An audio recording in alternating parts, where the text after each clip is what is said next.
everyone. So I'm Peter Jones. My day job is that I run the Lustre engineering team at Intel, but I'm here today in my capacity as one of the leads of the Lustre working group. So the Lustre working group, for those of you who are not familiar with that, is just the latest incarnation of the forum where we get together to just exchange information related to the community releases of Lustre. So working out things like features that will be in releases, the schedules, to swap notes on testing progress and such like. So these meetings are open to anyone to attend. We have a hardcore of regular attendees, and so Andreas here and Corey from Cray that are regulars as well on the call. But there's other organisations who are involved who are not here today. And there's also the mailing list that you can join and just lurk if you're interested, or just browse on the wiki.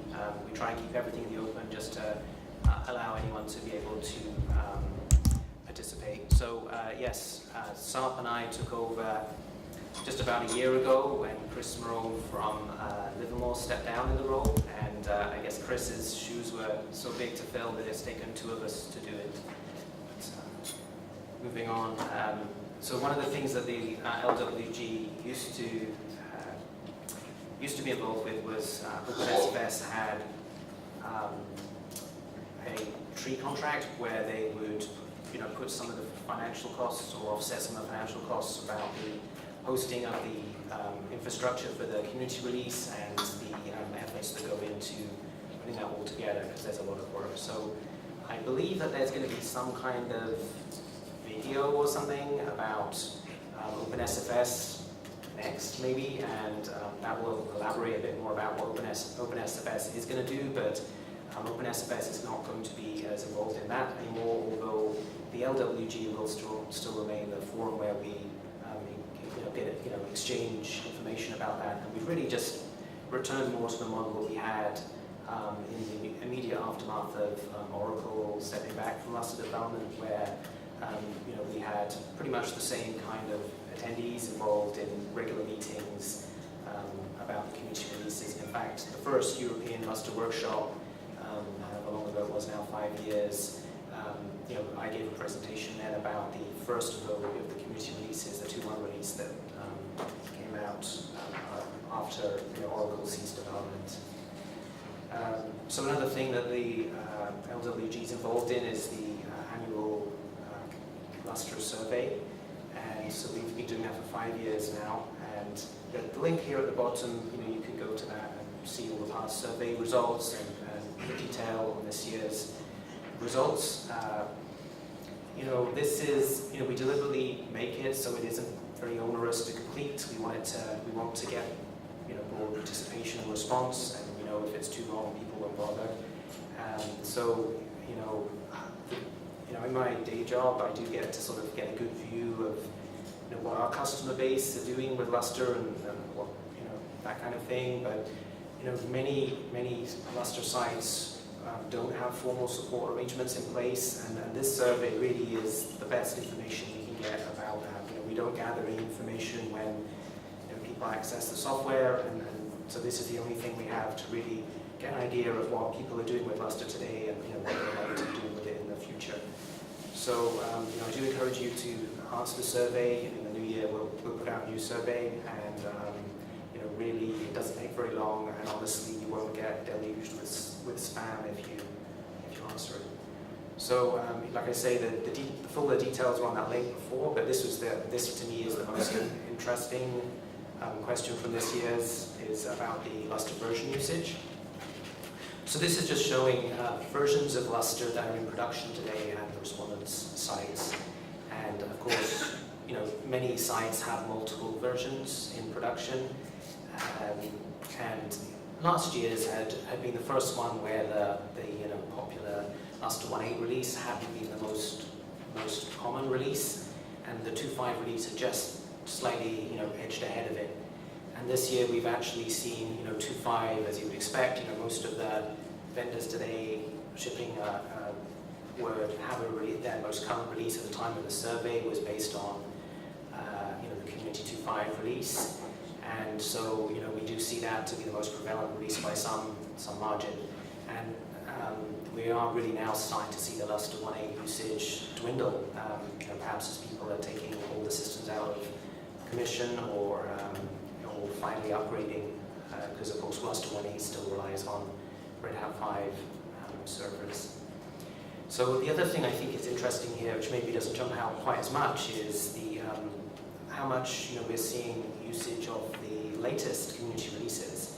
So the time this survey was conducted, the Lustre 2.8 wasn't actually out yet, and yet there was a significant number of sites who were running it in production, which is quite surprising.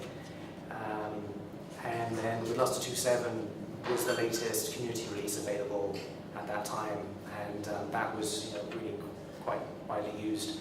And my anticipation for the next survey is that we'll see a big uptick in Lustre 2.7 as well, because the latest Intel Lustre version is based on that community release as well.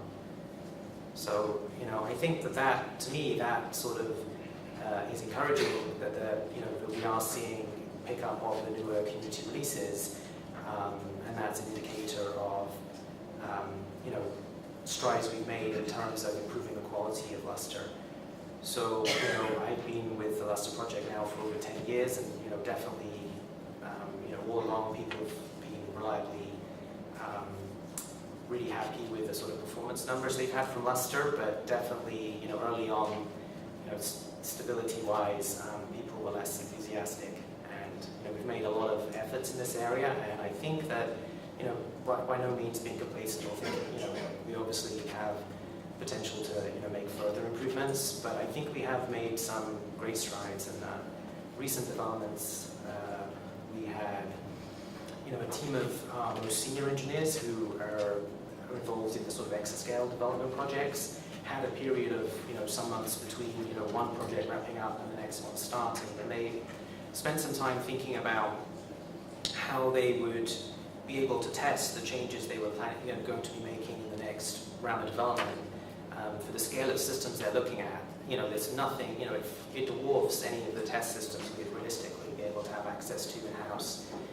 So they come up with a framework to be able to simulate the kind of extreme conditions that you would have at scale in sort of, the worst, day at work you can imagine kind of situation, and just doing these pathological runtime conditions with, network, dropping packets on the network and low memory conditions, and just randomly doing all those combination of things at once. And so as a result, this has proven to be really good at breaking things.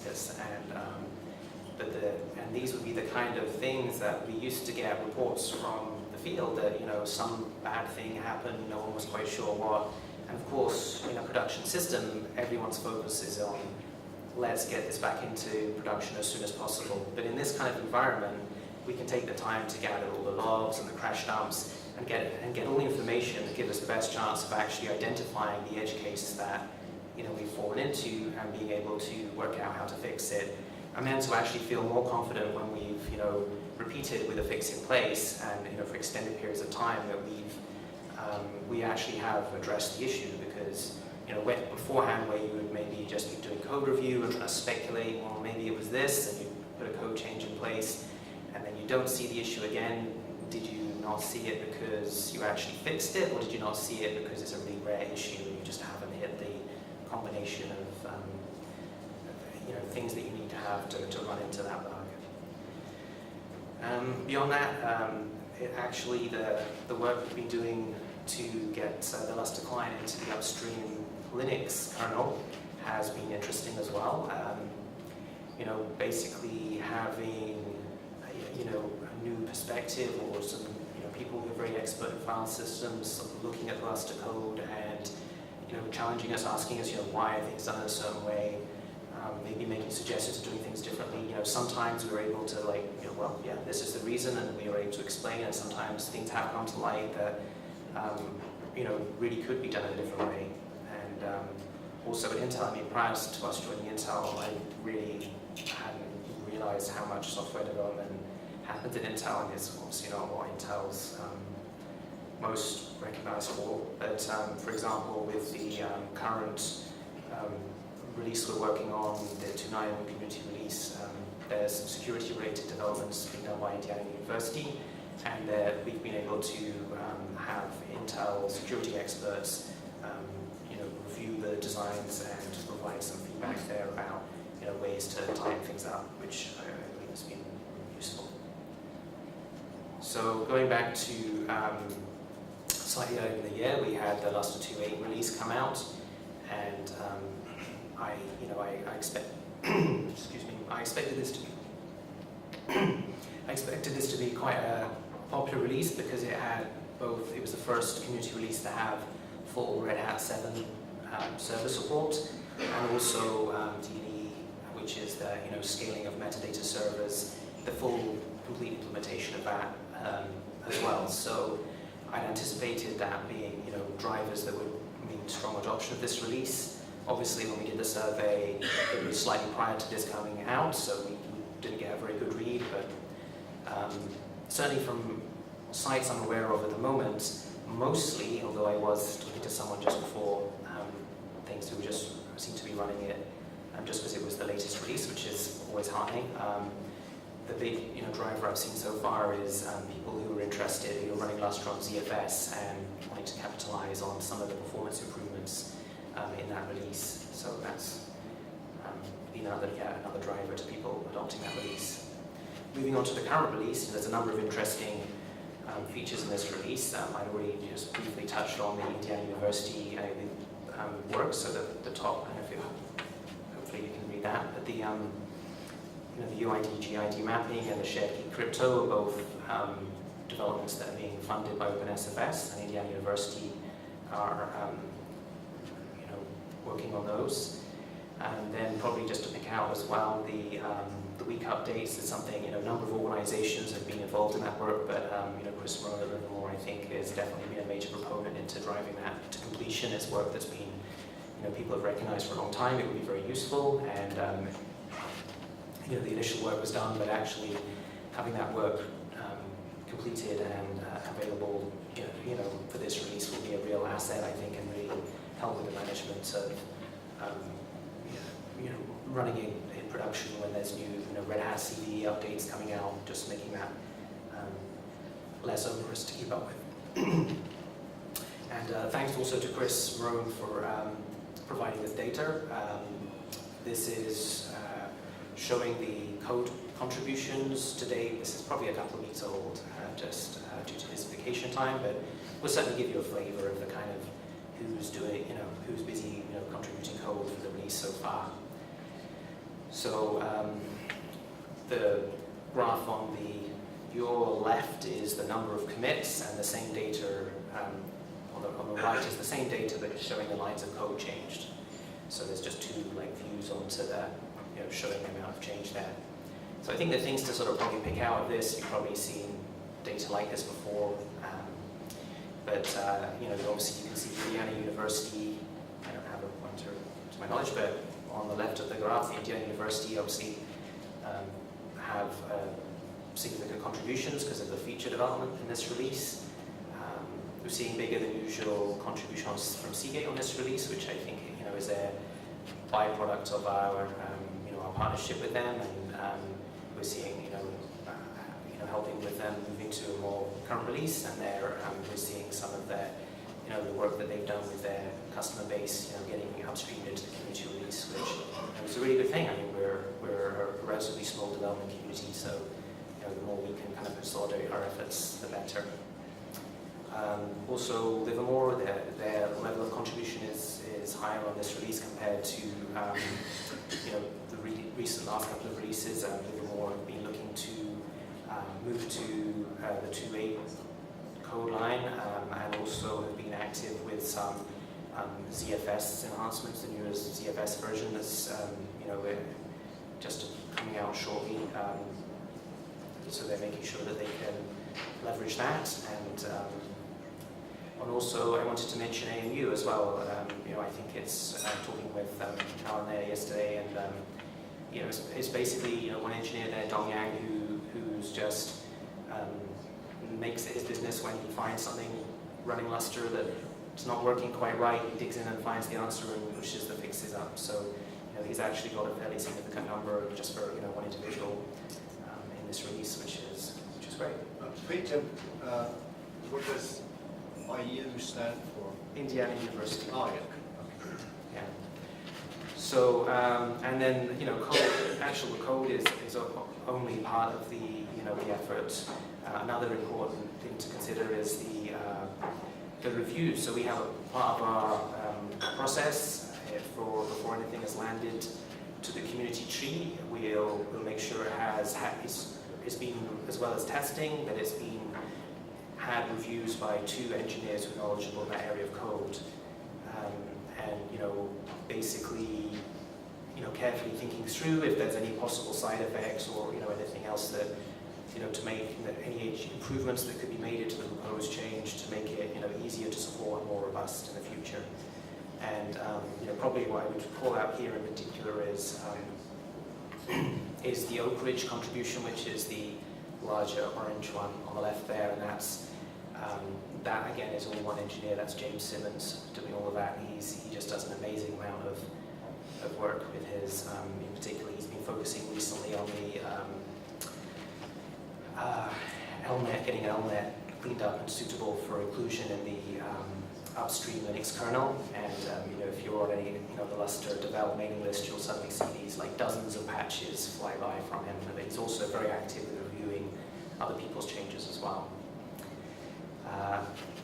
And then, of course, I don't have data about it, but the other very important aspect is the testing. And we have continuous build and continuous testing throughout the build, throughout the release cycle, and anyone is able to get access to the builds and be able to test them before the release comes out. And that's how, if you recall back a few slides with the where we saw people who were running 280 production before it was officially GA. That's just people doing just that. They would download it to evaluate the performance, and obviously just decided that it met their stability requirements and just went ahead with that sort of interim build. This table shows does a comparison between different releases and a number of areas, and of course this is slightly stale data on 2.9, and we've still got probably a few some weeks left until that release is due out, expected out, and so you can see that probably 2.9 is going to come in slightly on the lower end of the scale in terms of the amount of change, but in other regards it's faring fairly well.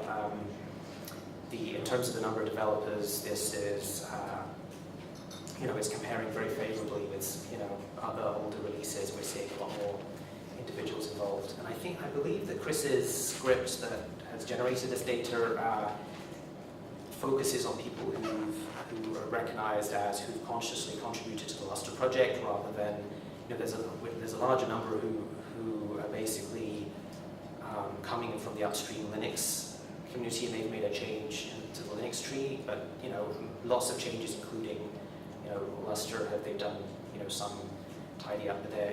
I guess Chris considers those to be a different beast, and sort of just bundles them up as other.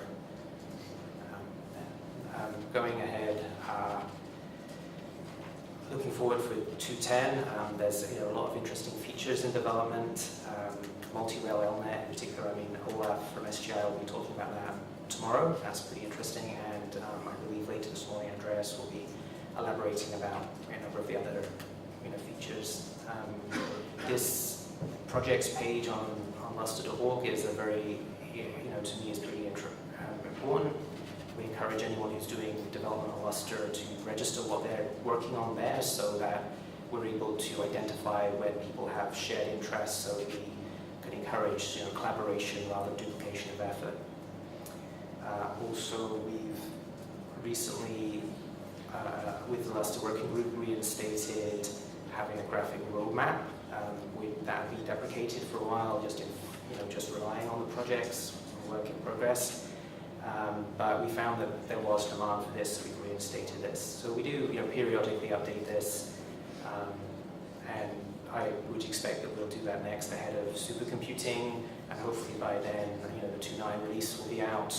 I should have said earlier on when I I was showing page, but we're down to just 5 blockers, and you know, we've got candidate fixes for 4 of those, and so we usually would do a code freeze where we would only land blockers when we've you know, got a line of sight to fixes for all the blockers, and then we would branch and, you know, wrap things up. In the meantime, we are continuing to land other low-risk useful fixes, just with a view that it's going to result in you know, higher quality final release.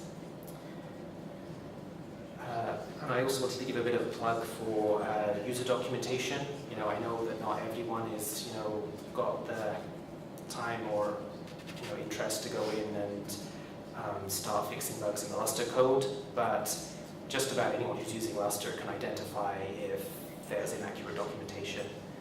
So if you find that, you know, you're using a manual and things don't match reality, you know, open a ticket and so someone knows. It's, you know, often the people who are, you know, most expert in an area, they never look at the documentation, right? Because they know how it's meant to work, and or if they glance at it, they know what it's meant to say, and they fill in the gaps.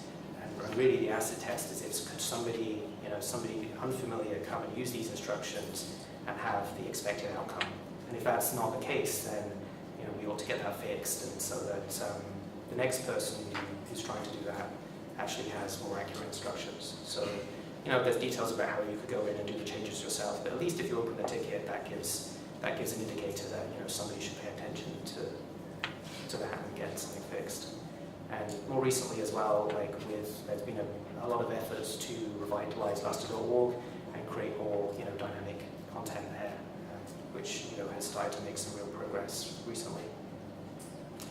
So just to recap, you know, there's been strong adoption of the more recent community releases.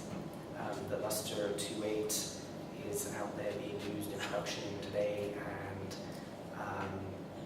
Lustre 2.9 hopefully will be out maybe by the end of next month, would be my best guess at the moment.